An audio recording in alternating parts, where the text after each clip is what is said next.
All right, so we got two 2-inch lines. Come up to the roof. This is 2-pound meter, so got a ton. I don't know exactly what that picks up. It's a 2-inch line, takes off, picks up who knows what.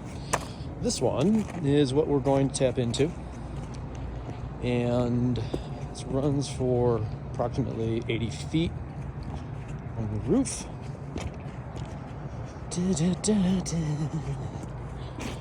Alright.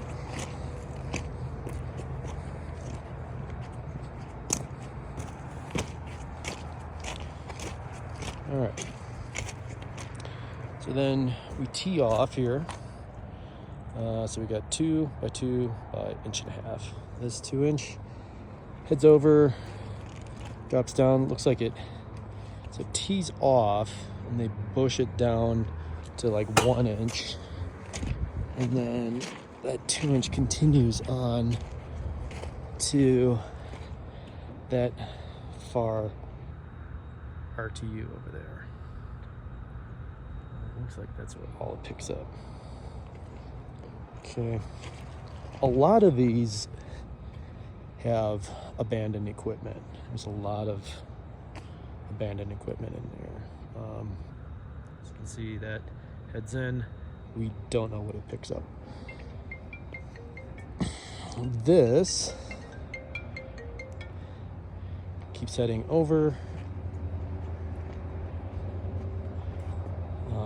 They bush down to 1.5 inches. Then that tees off.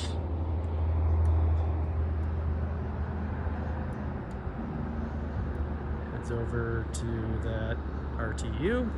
Awesome camouflage. And then you can see it continues on, drops down on the other side, picks up that like far piece of equipment.